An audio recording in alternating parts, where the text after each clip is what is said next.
wakati Sinodi Mwanza, mwanzo mpya. Basi ndugu zangu, nina masimulizi mawili tuyatafakari kidogo hivi.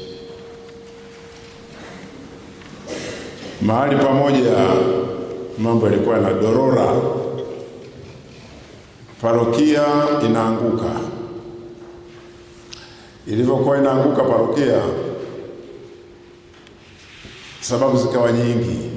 Wengine paroko mkali, kwa hiyo hawafiki kanisani. Wengine michango mingi, kwa hiyo wanarudi nyuma. Wengine tumechoka na mambo ya kanisa haya. Basi wengine wanasombwa na walokole, wengine wanasilimishwa. Parokia ikawa inaanguka. Kwa kuanguka kule, waumini ni wachache kanisani, na kwa kuwa waumini wachache kanisani, michango nayo michache. Kwa kuwa michango michache, parokia ikawa inashindwa hata kukarabati majengo yake, na padre sasa akaanza kuvaa nguo zilizoliwa hata na mende. Kwa hiyo mambo yakawa ovyo kabisa.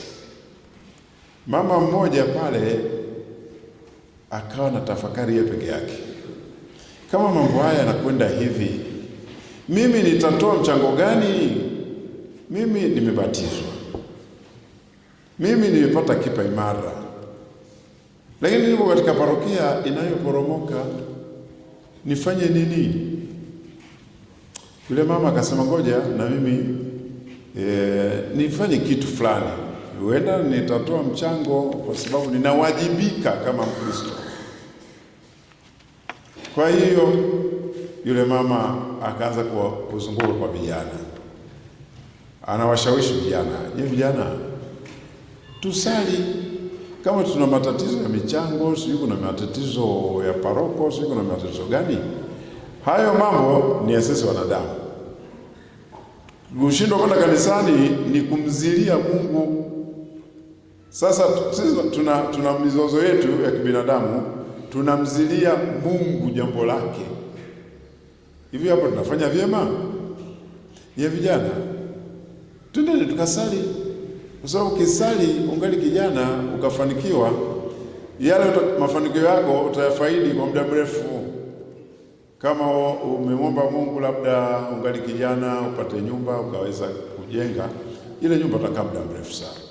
Kama ukimwomba Mungu uoe au olewe, basi ndoa yako utakaa nayo muda mrefu, kwa sababu umeanza nayo ungali kijana. Kama unaomba afya, basi omba afya ungali kijana uweze kufanya kazi yako na kadhalika. Hayo mambo utakapoyasubiria uzeeni utakuwa ni hasara. Au kama utaomba ungali uzeeni uoe au uolewe, faida yake nini? Kama utaomba katika uzee wako ujenge nyumba, sijui upate nini, gari, utalitumia muda gani? Utakufa tu. Kama utaomba sijui utajiri ule ungali uzeeni, utakulaje vitu vyenyewe? Na hamu ya chakula katwe na katika. Vijana wakaanza kumwelewa, pata mmoja hivi kuja naye kanisani. Akaendelea mama yule, baadaye akapata wa pili, baadaye akawapata mpaka watano. Walipofika watano, wakasema hawa nisije kuwapoteza, ngoja niwape shughuli hapa kanisani. Kwa hiyo mama akapata wazo la kuanzisha kwaya ya watu watano tu kama hivi hapa, na yeye mwenyewe wa sita. Wakawa wanaimba, yeye mwenyewe anaendelea huko kuwashawishi watu wengine. Wakafika 10. Walipofika 10, kwaya nayo ikawa kidogo ina nguvu sasa, watu 10. Akaendelea yule mama kuwashawishi, akawashawishi, wakafika mpaka 15. Walipofika 15, kwa kweli kwaya ikawa kama kitu kubwa, na mwenyewe wa 16 pale. Akasimama siku moja mbele ya watu na akawatembelea watu, akasema jamani, mimi na kwaya yangu pale, ile kwaya kwa kweli tusaidie. Basi katika wale alipoongeza akapatikana na mtu pia anayejua nota na hivyo anaweza kuimba vizuri. Kwa hiyo akawa yeye ndio mtiribu pale. Katika kuzunguka baadaye watu wakamuelewa, wakachanga watu, wakapata kinanda. Walipopata na kinanda sasa mambo yakawa mazuri. Kwaya sasa ina mfundishaji, inapiga kinanda, naona watu wakaanza kusikia kwamba jamani, kanisani kuna kwaya inaimba vizuri. Wako wachache tu lakini inaimba vizuri hiyo. Watu wengine kwa udadisi wakawa wanakuja sasa kanisani kusikiliza. Wakirudi nje wanatangaza kwamba jamani, kanisani kuna kwaya kule jamani na kufanya vizuri. Kwa namna hiyo watu wakaanza kuongezeka kanisani. Watu wakaanza kuongezeka. Wanakuja wanasikiliza kwaya na nini, na mambo yakawa yanakwenda vizuri. Yule mama mwenyewe yupo pale. Kaendelea sasa kwa namna hii hapa, kwaya ile ikawa na nguvu sasa ya kurekodi nyimbo. Ilianza kurekodi nyimbo, na sasa kuna hata sherehe za uzinduzi wa kanda mbalimbali. Na kwa namna hiyo sasa wanaweza hata kwenda, wanapata na michango fulani wanaweza kufanya shooting hata sehemu za mbali. Na kwaya sasa ilipoanza kusimama namna hiyo, parokia zingine wakasema basi tunaweza tukaitembelea kwaya ile, na kwaya hii inaalikwa katika parokia zingine. Sasa kwaya ikaanza pia uinjilishaji. Kanisa watu wakaanza kujaa, na walipoanza kujaa watu michango ikaongezeka. Na walipoanza kuongezeka sasa hata uwezo wa parokia ile kukarabati majengo yake ukawa unaongezeka. Na padre sasa, kwa sababu michango ipo mizuri, na yeye padre anakula vizuri. Na huko sakaristia huko sasa wanabadili hata mavazi ya padre. Sasa wanaweza kushona alba mpya na kununua kasla mpya na kadhalika. Na sasa naweza kupatikana hata sabuni ya kufanyia deki kanisa. Na basi na madirisha yaliyokuwa na poromoka yale wakaanza kuyakarabati na kuyaweka mapya. Mambo yakaanza kunoga. Yalipoanza kunoga mambo namna hiyo, mambo jamani yanatokea duniani. Mwanakwaya mmoja huko pembeni huko akaanza kuzungumza na mwenzake. Sasa dada, huyo mwanakwaya alikuwa wa kike na mwanakwaya mwingine wa kike. Anasema, dada, najua kwaya yetu inaimba vizuri, lakini ukisikiliza kwa mbali nyimbo zetu, yule mama yule sauti yake na kwaruza kwa kweli anatuharibia kwaya yetu. Wewe mwenzangu, ukisikiliza zile nyimbo usikii kwa mbali koroma hivi. Akasema, nasikia. Na kweli, yani kwani yule mama anaimba sauti ya ngapi? Ya kwanza, ya tatu? Mbona haijulikani? Yule mtu anatuharibia nyimbo zetu. Jambo hilo likaanza kuenea. Mama yule kwamba anaharibu nyimbo zao. Yani nyimbo zao zingekuwa mzuri kama yeye asingekuwepo. Sasa tufanyeje? Jambo hilo wakamfikishia yule muongoza kwaya wao, yule ndio yule mtiribu. Kama wewe hivi ukisikiliza nyimbo zetu zile, wewe unaielewa ile sauti ya mama yule? Ukisikiliza kwa mbali uone na kwaruza. Asema, kweli na kwaruza. Ndio hivyo, yani bila yule nyimbo zetu sisi zingekuwa super. Yule mama anatuharibia nyimbo zetu.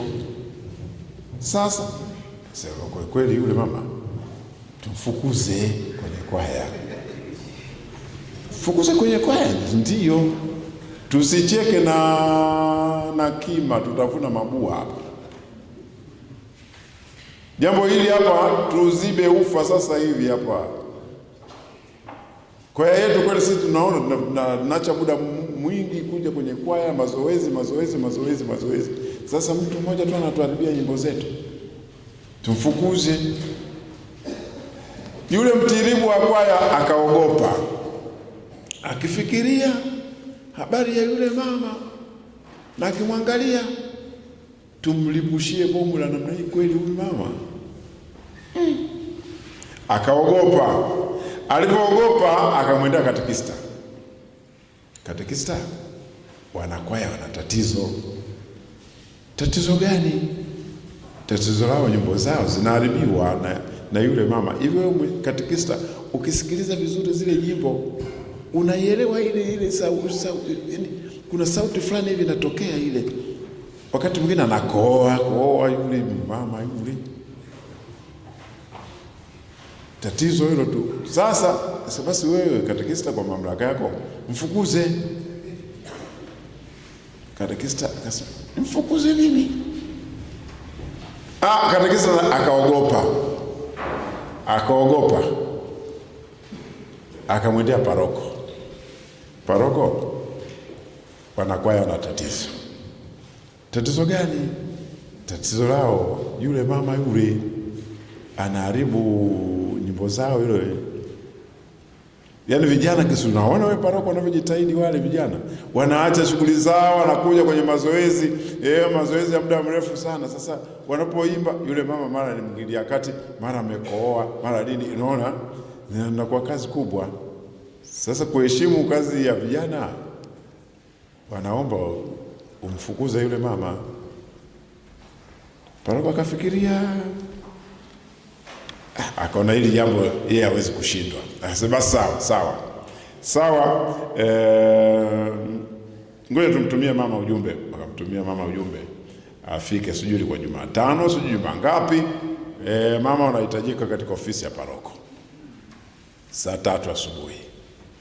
Mama akaja. Baba paroko, nimekuja kuitika mwaliko. Akasema ndio, nashukuru sana umefika hapa. Ni tatizo ambalo liko kwenye kwaya. Ile kwaya, wewe mama mwenyewe unajua jinsi vijana wanavyojitahidi kuimba. Sasa tatizo ni wewe, kwamba wanakwaya waelewi wewe unaimba sauti ya ngapi, ya kwanza, ya tatu, julikani. Sasa kwa kweli vijana wanakatishwa tamaa kwa sababu nyimbo zao unakorofisha, wakati mwingine unakoa. Ndio tatizo hilo baba, ndio tatizo hilo.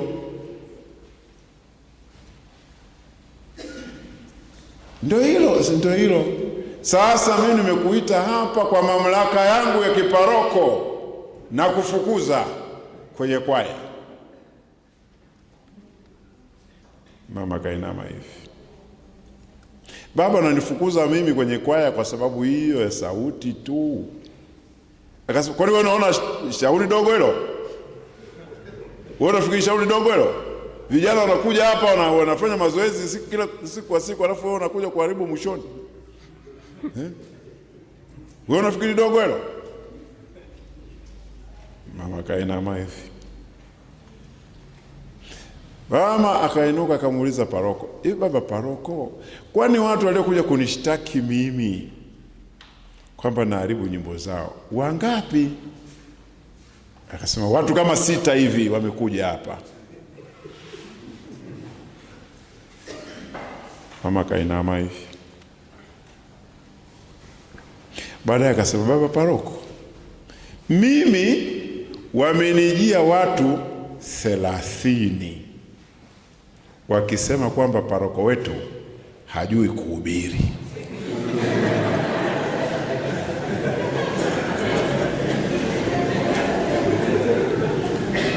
Paroko sasa ikawa zamu yake kuwa mdogo kama Piriton, alinganishe mwenyewe.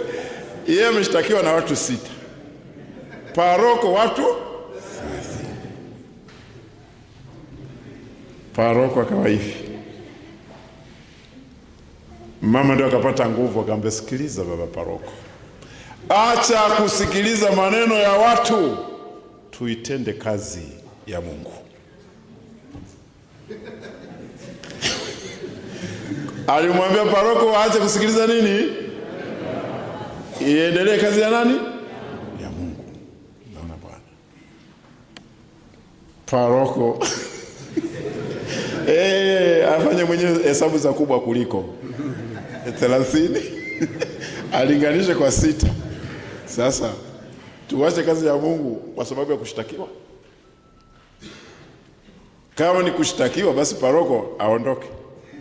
Watu 30 sio mchezo. Kwa hiyo makatekista wangu wapendwa, mmekuja hapa, tunataka sisi kazi iendelee. Tunataka iendelee.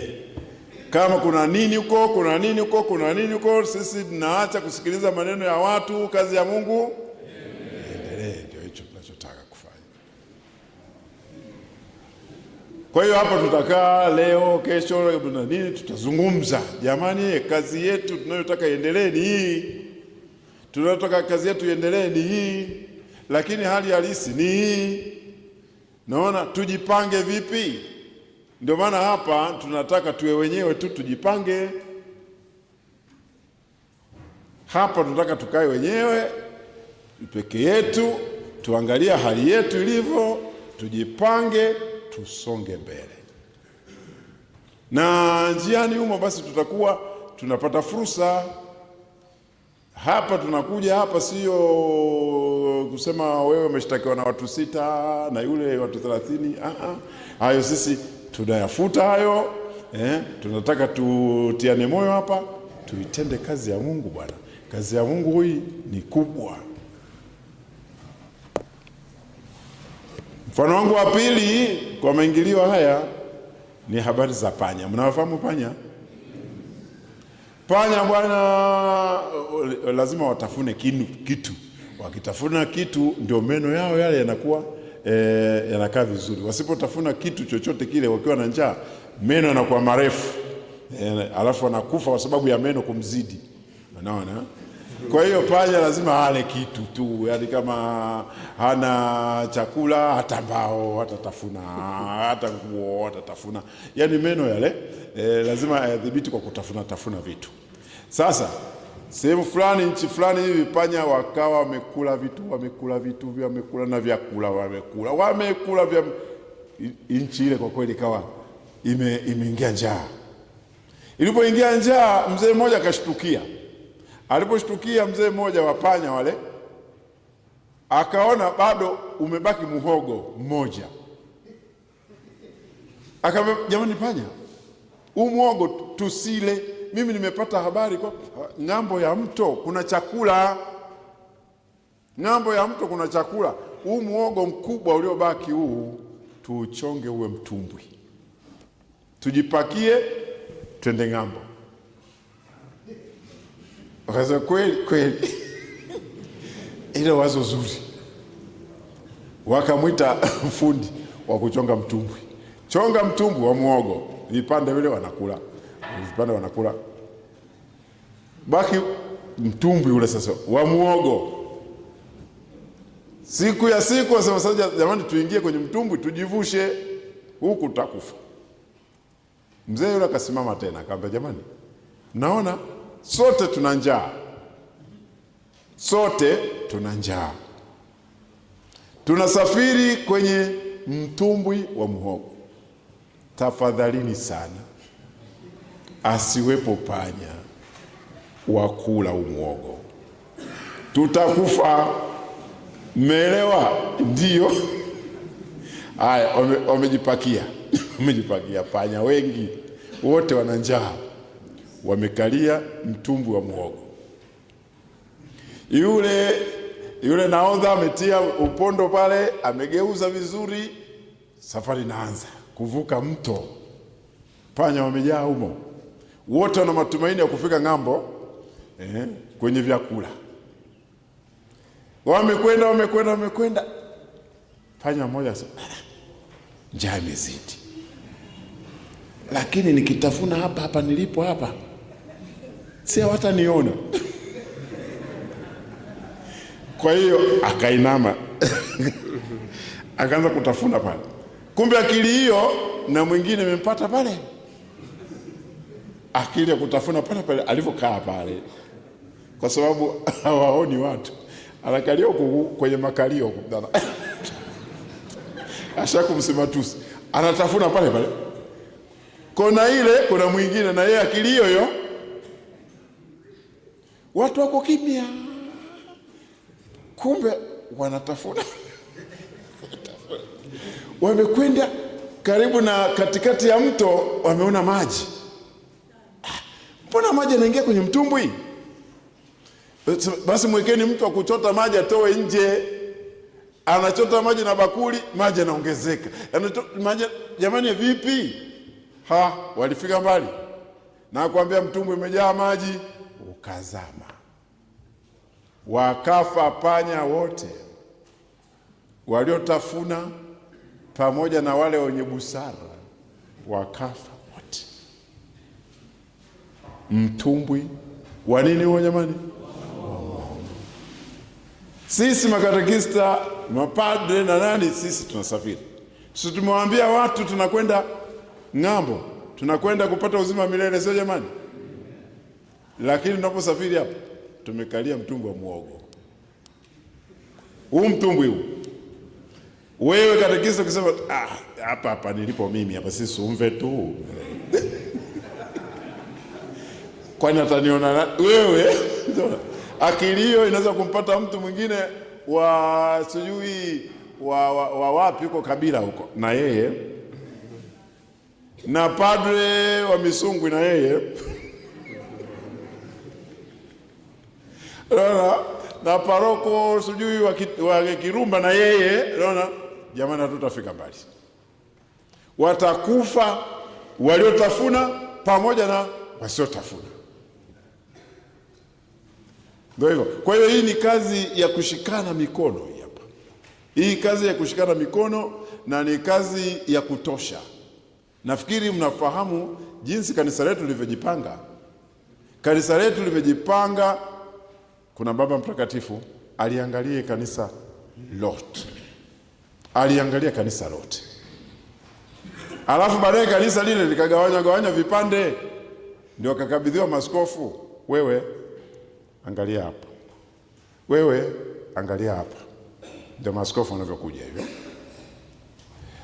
Baadaye maaskofu nao ndio wanagawa.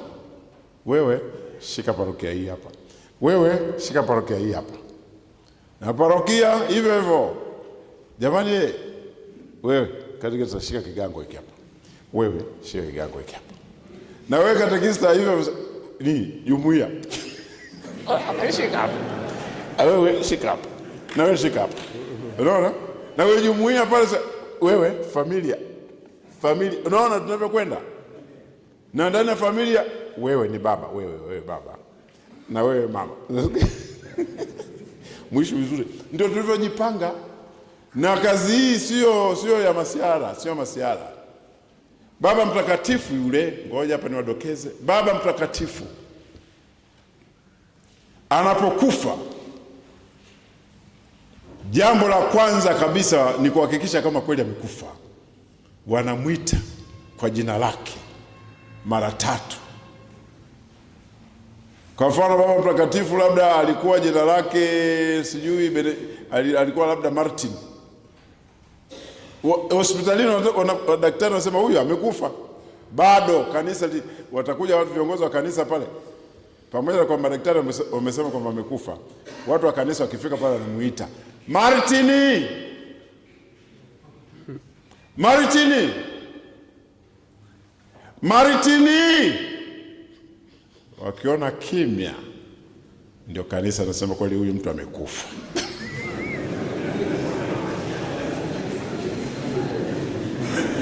Asipoweza kushtuka jina lake, anajua huyu mtu kweli amekufa. Yaani kama ninyi hapo naitwa makatekista, kimya. Makatekista, kimya.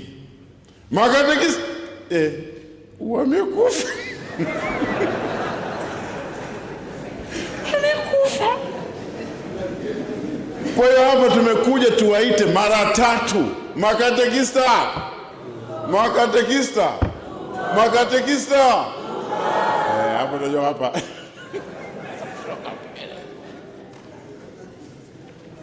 Kwa hiyo siku hizi hapo kimsingi tutakachoambiana ni kuwaita Makatekista mpo? Kama mpo, tuendelee na kazi, tuwavushe watu ng'ambo pamoja na sisi wenyewe. Tuache kusikiliza maneno ya watu, tuitende kazi ya Mungu. Kwa hiyo jambo la kwanza, Baba Mtakatifu huwa anaitwa kwa jina lake mara 3. Kama ashtuka, anajua huyu amekufa, na pale pale ndio anavua pete yake ile. Pete ile wanaiponda. Hilo jambo la pili hilo. Ameshindwa kuitika jina lake, vua pete, leta nyundo, ponda. Kwa nini napondwa? Kwamba sisi hatuongozwi na maiti. Ndio kanisa letu. Kanisa letu linaongozwa na watu walio wazima, walio hai, sio maiti, sio maiti. Kwa hiyo hapa tunataka kuona wakatekista wazima mmoja.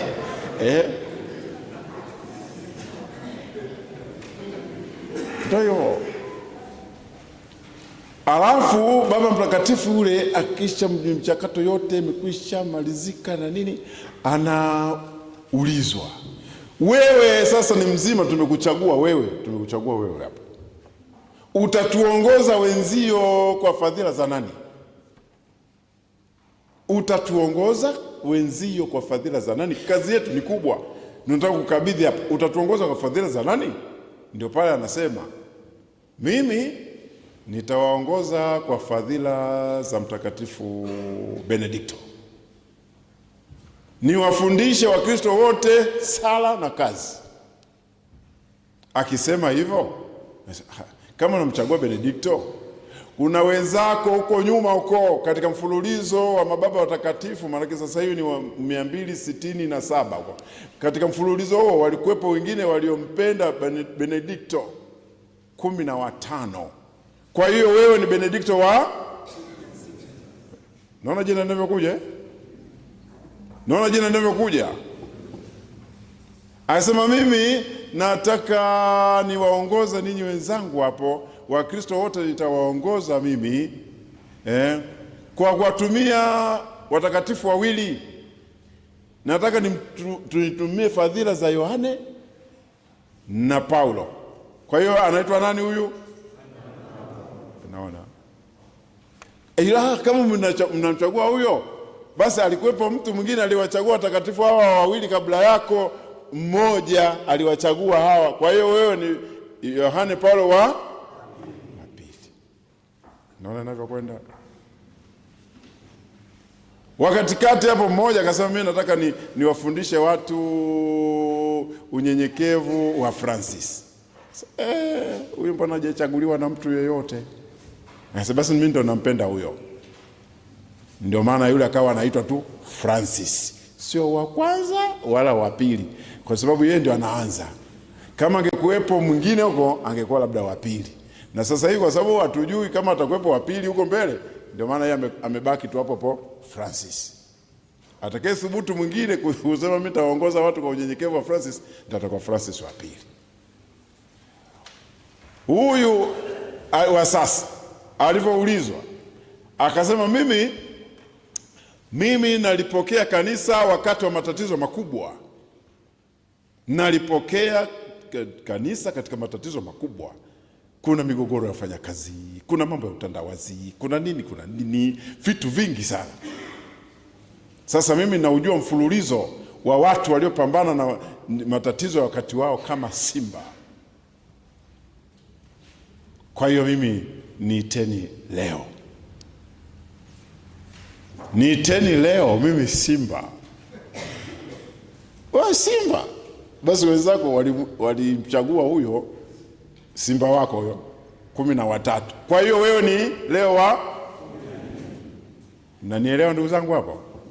Kwa hiyo Baba Mtakatifu tulio naye sasa anataka kupambana na mambo ya dunia hii kwa nguvu kama simba. Amejua kanisa alivyolipokea ili lina matatizo chungu mzima, na yeye anataka kutuongoza mbele bila kusita, kwa nguvu kabisa. Ndio maana mtu kama huyu anahitaji ushirikiano wa watu walio tayari vile vile. Huyu ni kama mzee yule aliyependekeza kwamba tumebaki na muogo mmoja, tuuchonge mtumbwi tuvuke. Sasa hapo ndio tunatakiwa panya wote waelewe mzee wetu anataka kutuvusha, na wote tukae pale tubane njaa. Sasa ikiwa yeye ametupakia katika mtume anataka kutuvusha, ndio nahodha wetu sisi. Sasa Wasumve anakula muogo, Walindi anakula muogo. Kwa hiyo pamoja na yeye kwa Simba atakufa kwa sababu anaowasafirisha wala muogo. Unaona bwana, ndio maana hapa lazima tukae hapa tuelewane kwamba jamani, safari hii kiongozi tunaye mkubwa, amepania kabisa kutuongoza kama Simba, na sisi tuliopo humu ndani tushirikiane naye. Na hivyo sasa nakuja na maaskofu. Maaskofu hawabadili majina, lakini wao wanaweza kuelezea utayari wao wa kufanya kazi kwa mambo mengine. Hawa pamoja na Baba Mtakatifu naweza kueleza utayari wao wa kufanya kazi kwa mavazi yao. Mavazi. Maaskofu ni wanaume pekee duniani wanaovaa kofia mbili. Mwae kusikia hiyo? Askofu anavaa kofia mbili. Kwani ule ushamba? Anavaa kofia mbili askofu. Za Baba Mtakatifu mwenyewe naona zinatofautiana tu rangi. Baba Mtakatifu anavaa kofia zake mbili.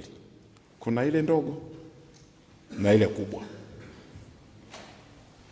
Maana yake nini?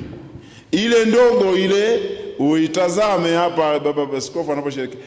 Uitazame vizuri. Ina kidudu kidogo hivi. Ile inaonyesha ni ndimi ya moto. Ameshukiwa na Roho Mtakatifu yeye. Ndio maana kofia yake ile ina kindonya hapa na rangi yake ni nyekundu. Na vifungo vya umeviona hapa leo, vifungo vile rangi ya moto. Yeye ndio aliyeshukiwa na Roho Mtakatifu kwa namna pekee atuongoze watu. Na kama mwae kuhudhuria madhehebu yoyote ya uaskofusho, askofu huwa anapakwa mafuta ya krisma hapa. Na anawekewa na kitabu. Yeye ndio watu ahubiri. Yeye atuongoze watu. Yule askofu ana kofia nyingine kubwa. Ile kofia kubwa ile unaona imechongoka huku na imechongoka huku. Maana yake yeye anaunganisha agano la kale na agano jipya. Ndio maana yale malepe mawili yale. Yeye anaunganisha yeye yule. Achote mafundisho ya huku, atuweke sawa, atuongoze tuvuke kwenye muogo wetu. Na baadaye unaona yule anakabidhiwa pete. Pete ile ni kwamba yeye hana masiara na jimbo. Ana uhusiano kama wa ndoa na jimbo. Ndio maana anakuwa na ile pete ile. Ndio maana akifa anazikwa kanisani, kwamba yeye ana uhusiano wa pekee na jimbo kama bwana harusi. Ndio maana wewe huwa unaombwa uibusu ile pete. Kuibusu pete ile ni kumwambia ninakutambua wewe ni kiongozi wetu. Ndio maana unabusu ile pete. Unasema nakutambua wewe ni kiongozi wetu. Alafu anapewa na fimbo. Fimbo ya kichungaji ile, kuonesha kwamba kama kutakuwa na lolote katika jimbo, mimi ndio wa kwanza kukicharaza hicho kitu, kama ni mbwa mwitu. Ndio maana ya ile fimbo. Na ile fimbo ile uitazame vizuri, anapoitumia, anapokuwa katika kundi la kwake kama hili hapa, ile kule mwishoni kule kuna kidudu hivi, kile cha mviringo kile, anapokuwa katika kundi la kwake anawaonesha waumini wake kwamba mimi ndio mchungaji wenu hapa. Mimi ndio kile kirungu kile anatuonesha sisi. Akienda katika jimbo lingine ambako yeye sio mchungaji mkuu, kile kirungu anajionyesha mwenyewe. Sababu lile kundi la watu wengine. Kwa hiyo yeye yuko tayari kwa mapambano. Sasa sisi sasa ndio leo hapo tumekutana, sisi mapadri tunakubali mtuite baba, kwamba sisi tutakaa parokiani wapi kama baba zenu. Ninyi mnaitwa makatekista. Katekista maana yake nani? Katekista ni mtu anayegonga kitu masikioni tena na tena. Nafikiri mnafahamu jinsi inavyotafsiriwa katekista kutokana na kata eko, kugonga mara kwa mara katika sikio la mtu mpaka sema bwana wewe vipi? Yaani mtu mwenye kurudia kwa bidii. Ndio maana maswali anaambiwa afundishe pia kwa maswali, yani yanamsaidia kugonga. Katekesi ina maswali. Mungu ni nani? Mungu ni nani? Mungu ni nani? Ndio hivyo. Tupo duniani kwa sababu gani? Yani kugonga mpaka mtoto yani zwazwa ndio asielewe. Vinginevyo ni kugonga. Ndio inapotokea katekista, mgongaji kwenye sikio la mtu tena na tena. Haya ni mapambano ambayo lazima uyaelewe katika dunia sasa hivi. Utagonga wapi? Utagonga vipi? Ndio maana hii mada imechaguliwa hapa vizuri. Kwa hiyo mbele yetu ina kazi. Lakini kazi hii bila shaka ingekuwa nafuu kama sisi sote tungeelewa, Baba Mtakatifu ana kazi, na askofu ana kazi, na mapadri ana kazi, na majina yao, kila kitu, na sisi makatekista tuna nafasi yetu kubwa. Kwa hiyo basi sote tuwajibike. Ingekuwa rahisi. Sasa ingekuwa rahisi sana pia tungetambua kwamba kanisa limejaribu kwa mbinu mbalimbali kututambulisha kwamba sisi ni watu wakubwa. Imejaribu kututambulisha kwa mbinu mbalimbali kwamba sisi ni watu wakubwa. Sikilizeni ndugu zangu. Wayahudi na dini yao na watu wengine tunatofautiana sana. Kwa nini? Kwa sababu Wayahudi wanakomaa mapema. Sababu gani? Kwa sababu wanakomazwa mapema. Mtoto wa Kiyahudi anakamatwa na baba na mama, kufundishwa kazi, sala, kila kitu. Anapelekwa huko chekechea huko. Wayahudi chekechea yao ni sinagogi ile. Sinagogi ilikuwa na matumizi manne. Kama manne hivi. Kutoka Jumapili mpaka Jumatano ilikuwa ni shule ya kufundishia watoto. Alhamisi ilikuwa inatumika kama mahakama. Ijumaa inatumika kama kituo cha maendeleo. Na Jumamosi ndio inatumika kwa ibada. Kwa hiyo yule msaidizi wa mkuu wa sinagogi ndio alikuwa mwalimu wa kufundishia watoto, kufundisha sala na nini, kuandika, kusoma huyo. Na mwisho wa utoto kwa Wayahudi ulikuwa miaka 12. Ndio maana nyinyi makatekista tunasoma kwenye Injili kwamba kuhusu Yesu alipotimiza miaka 12 wazazi wake wakaenda Yerusalemu. Sasa imeandikwa pale kwa sababu atufundishane vizuri, watu atuelewe vizuri kitu kilichoandikwa. Lakini kumbe hapa mahala ndipo alipokwenda kutangaziwa Yesu kwamba yeye si mtoto tena. Ni Luka sura ya 2 aya ya 41 na kuendelea. Lakini tukisoma tu aya hizi za mwanzo tu hizi hapa zinatutosha. Anasema hapa, basi wazee wake huenda Yerusalemu kila mwaka wakati wa sikukuu ya Pasaka, na alipopata umri wake miaka 12 walipanda kama ilivyokuwa desturi ya sikukuu. Na walipokwisha kuzitimiza siku, wakati wa kurudi kwao, yule mtoto Yesu alibaki nyuma huko Yerusalemu, na wazee wake walikuwa hawana habari. Hii miaka 12 hii inatangazwa kwa namna pekee hapo. Sio kwa sababu gani? Hapo ndio palikuwa na madhehebu ya kutangaziwa Myahudi kwamba yeye sio mtoto tena. Miaka 12. Miaka 12 ulipotimiza, kama ni mtoto wa kiume walikupeleka na kwenda kukukabidhi kwa makuhani, kukukabidhi wazazi kwamba huyu tumemfundisha, huyu amejua amri za Mungu, huyu mtangazeni kuwa mwana wa amri za Mungu. Mtangazeni kwamba yeye ni mwana wa amri za Mungu. Kwa hiyo kwa mwanaume au mtoto wa kiume pale, ile inaitwa bar mitzvah. Bar mitzvah maana yake kwenda kumtangaza mtoto wa kiume kwamba wewe ni mwana wa amri za Mungu, maana ni mkubwa, unajua amri za Mungu, unaweza hivi.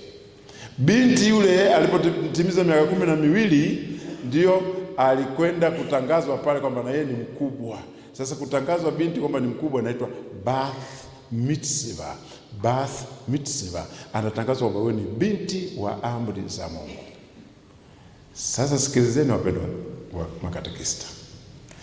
Kijana alipotangazwa hivyo alikuwa tayari mtu mzima. Ndio maana Yesu siku ile si ametangazwa kwamba yeye ni mtu mzima, akabaki hekaluni, anafanya mambo ya utu uzima, anawauliza watu maswali na wao wanamuuliza maswali, alafu wale wakamuuliza, huyu ametangazwa mtu mzima leo, lakini mbona amekomaa sana huyu?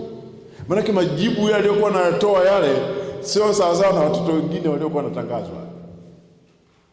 Ndio maana akametulia tu. Sasa Bikira Maria na Yosefu wanamtafuta huko, Yesu mtu mzima, wamemtafuta siku ya kwanza, atakuwa mtu mzima sasa anaweza kujitegemea na tembea na jamaa zetu mbele huko. Sasa kilichowashangaza ni kwamba siku 3 mzima hawamuoni. Sasa mtu mzima huyu vipi? Ndio maana ikabidi warudi sasa Yerusalemu. Waliporudi Yerusalemu wakamkuta hekaluni amekaa mustarehe. Hamwambia wewe vipi? Asa vipi mnanitafuta na mimi mtu mzima? Asa sisi tulikuwa tunahangaika. Mimi na baba yangu basi mlikuwa mnahangaika bure. Mbona juzi tu mmenitangaza mimi mtu mzima? Nafanya mambo ya kiutu uzima ya dini yetu. Lakini basi kwa sababu Yesu pia alikuwa mtii, ndio maana akaondoka pale akafuatana nao kurudi. Sasa sikilizeni tena hapo hapo. Hawa Wayahudi walipokuwa wanamtangaza mtu kwamba ni mtu mzima, yule mtoto wa kiume yule aliyetangazwa kwamba ni mtu mzima, alipofika umri wa miaka 12 alikuwa anasubiriwa 1 mwaka na siku 1 aoe. Maana yake Myahudi aliweza kuoa rasmi kabisa alipotimiza miaka 13 na siku 1. Binti yule alipotangazwa kwamba wewe ni mtu mzima alipotimiza miaka 12, yeye alikuwa anasubiriwa siku 1 tu aweze kuolewa, awe mama wa mtu na watoto wa kwake mwenyewe. Kwa hiyo binti wa Kiyahudi aliolewa alipokuwa na umri wa miaka 12 na siku. Sasa turudi kwetu. Tukirudi kwetu makatekista, tungekuwa na mfumo ule wa Wayahudi. Wewe ulipofika miaka 13 na siku 1, kama ungekuwa umeoa, baada ya miaka 13 na siku 1 mtoto wako angalia mpata mwaka wa kwanza yule, na yeye anaoa. Baada ya miaka 13 tena na siku 1 yule mjukuu wako yule anaoa tena. Je, umegundua hapo kwamba wewe ni babu ulipo hapo? Kwa hesabu hizi kama mmenifuatilia vizuri, umegundua kwamba wewe ni babu ulipo hapo? Ungekuwa umeoa ulipokuwa na miaka 13 na siku 1, ulipofika miaka 26 ungekuwa na mtoto, na yule mtoto anaye angeoa, wewe ni babu mpaka miaka 36, babu wa babu, mpaka miaka 40 wewe ni babu wa babu. Na wewe katekista wa kike hivyo hivyo, fikiria ulipofika miaka 12 na siku moja ungeolewa. Na wewe ukawa umemzaa mtoto wako na yeye wa kike alipotimiza miaka 12 na siku moja ameolewa, yaani ungalipokuwa na miaka 24 tu wewe tayari ungekuwa bibi. Mpaka kufika miaka 30 na kitu wewe ni bibi. Father Kiloma hapa na mimi mababu. Kwa sababu kila mmoja mara karibu na miaka 50. Miaka 50 gawanya kwa 13 na siku moja. Kwa hiyo kwa namna hii tu kwa kujitambua kwamba sisi ni watu wazima, wala isingetakiwa paroko wala askofu akukemee wewe. Haikutakiwa kabisa, ni kukosea adabu. Katekista unapofokewa na paroko, yani unakosewa adabu. Lakini inawezekana hujajiheshimisha. Yani umekuwa mtoto ndio maana unakemewa sasa. Lakini ungekuwa unasema mimi ni babu, mwambie paroko, mimi babu mwenzio, tusikemeane hapa. Mimi nafanya kazi zangu, wewe fanya kazi zako. Unasikia?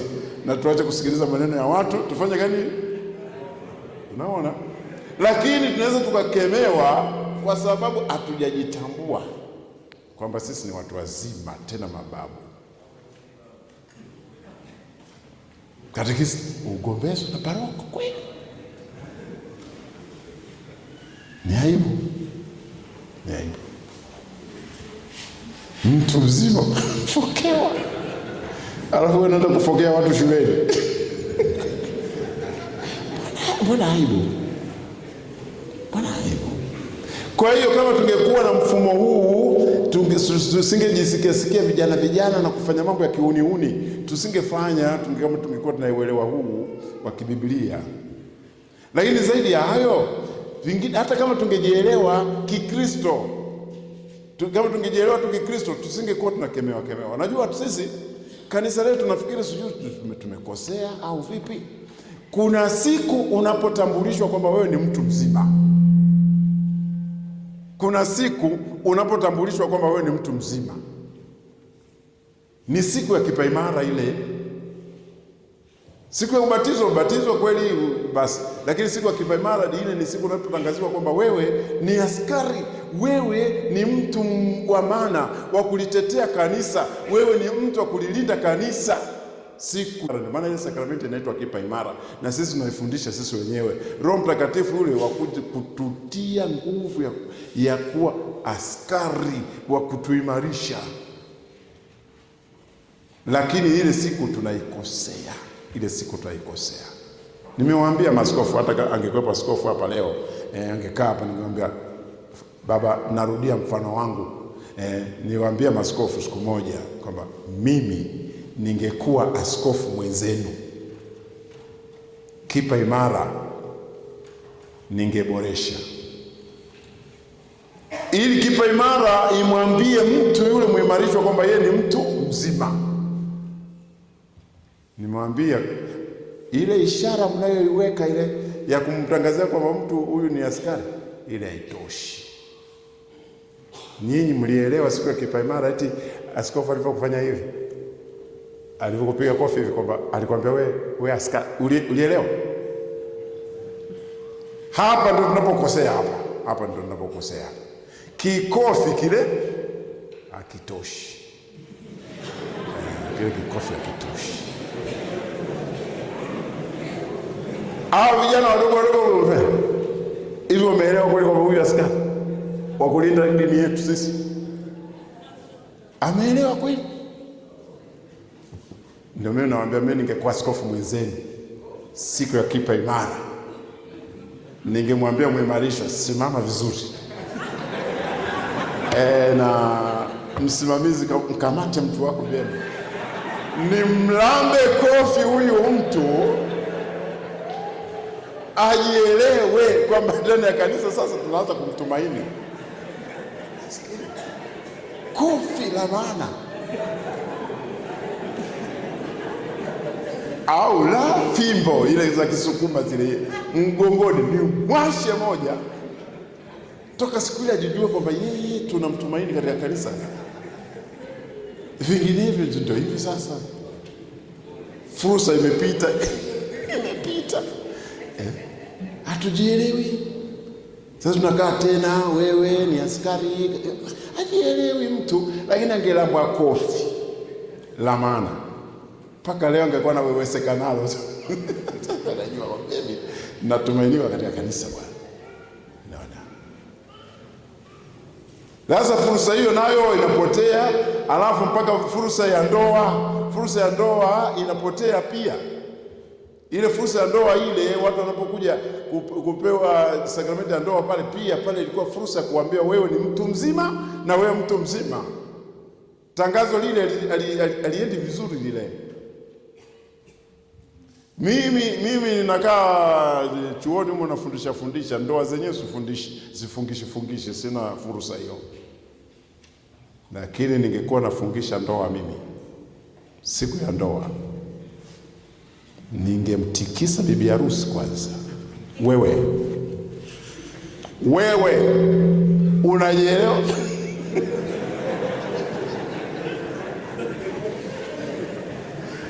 Kwa maana nataka kuolewa, unajielewa? Na bwana harusi hivi pamoja na suti yake ningemtikisa. Wewe unajua majukumu ya bwana harusi utakapokuwa baba wewe. Kabla sijawauliza maswali, na siku ya upadilisho hivi vingekuwa kivumbi, wewe shemasi, ole wako, ningekuwa ole wako pale. Kuna yani tunaulizwa maswali makubwa, lakini tunajibu kiholela. Askofu anakuuliza wewe, hiki na hiki na hiki unataka? Ningekuwa mimi swali lile, ningekuamsha.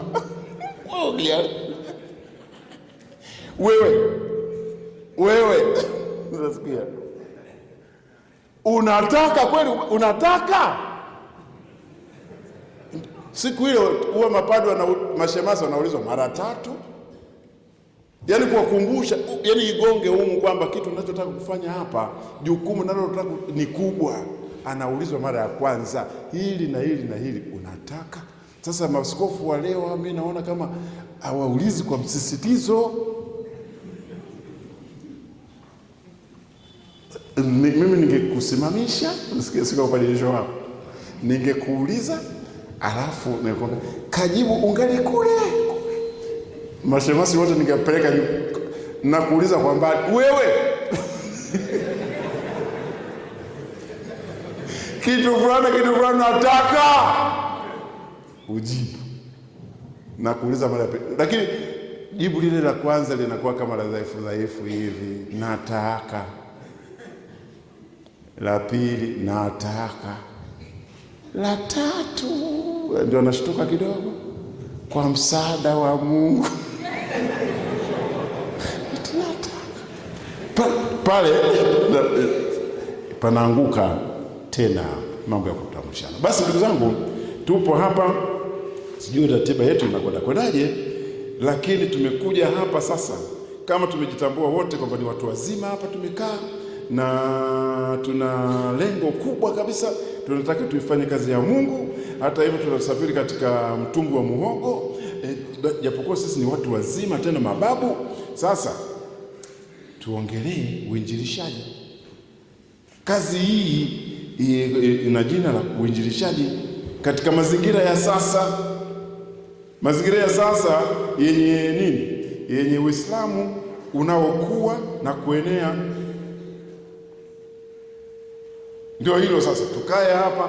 Ndio maana tunasema tunataka tukae peke yetu, tujiulize swali hili hapa, na hatutaki mtu yeyote tuingilie. Ndio maana pale tulikuwa nasema tutambuane na tulindane. Maana yake hii, maana tunataka tukae hapa peke yetu, tulijadili hii mada kama watu wazima, tutoke tukafanye kazi ya Mungu kweli. Ndio maana yake hapa kwa mada hii hapa. Ndio mimi nataka niwaite ni makatekista mara 3 nione kama kweli hamjafa hapa. Kila mmoja atoke na ndiko kweli nataka kwenda mimi kokote kule. Nimeelewa tunakokwenda, na mimi nitatoa msaada wangu. Nitatoa msaada wangu kama yule mama yule aliviona parokia inaporomoka, akasema nataka nitoe msaada wangu, mimi nitafanya kitu chochote kile. Na hilo walipokuja eti watu wamshtaki sijui watu 6, akasema hapana, tusonge mbele. Kwa hiyo basi ndio hilo ambalo tunataka tukae hapa tulifanye.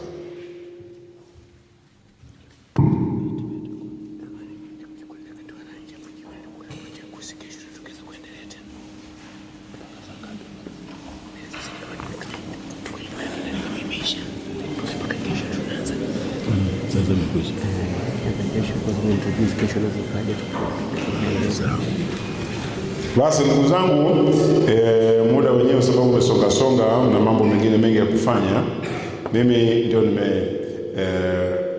nimetangulia kufanya hivyo. Sasa haya tutakayoyafanya, tutaangalia kuanzia kesho hapo. Jambo hili ninalozungumza, mimi nimezungumza kwa mifano, lakini nitatangaza kwamba hili ni agizo kuu, utume wetu. Kwa hiyo tutazungumzia agizo kuu, utume wetu. Yesu Kristo alisema, nimepewa mamlaka yote mbinguni na duniani, nendeni basi duniani kote mkawafanye mataifa yote wanafunzi wangu, mkiwabatiza kwa jina la Baba na la Mwana na Roho Mtakatifu, na kuwaagiza hao watu, kuwafundisha watu wayashike yote niliyowaamuru ninyi, na muhakikishe kwamba mimi nipo pamoja nanyi mpaka mwisho wa dahari. Ndio tutaichambua hiyo kesho.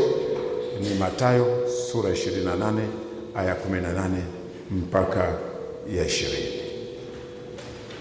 Baada ya hapo, sehemu ya pili, mimi nitaleta historia ambayo makatekisa ibidi muielewe vizuri. Historia ya Asia Ndogo. Asia Ndogo ndio alikofanya Paulo kwa juhudi zake zote, kazi kwa nguvu zake zote, kwa kupigwa mawe. Kule Ukristo ule aliopanda Paulo umekufa. Nchi ile haitwi tena Asia Ndogo, inaitwa Uturuki. Ina wananchi milioni karibu 90. Wakristo waliobaki hawafikii 200,000.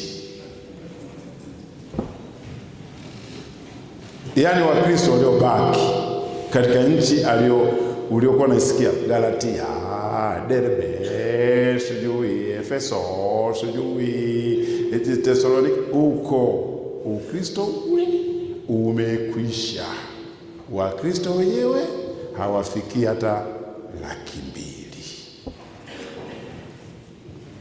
Kwa hiyo nataka tunilete historia hii ya masikitiko mbele yenu, ili sisi tujijue, kwa sababu wanasema, na nitagusia kidogo na mambo ya Ulaya kidogo, kwa sababu wanasema ukimwona mwenzio ananyolewa, wewe fanya nini? Ndio hapo jambo hilo. Basi tutaenda hilo, alafu baadaye tutakuja na Uislamu wenyewe, tutauzungumzia ulivyo na mikakati yake na mpango yake, na mwishoni tutazungumzia sasa tunachoweza kufanya sisi kama mapadre, maaskofu, makatekista na kadhalika.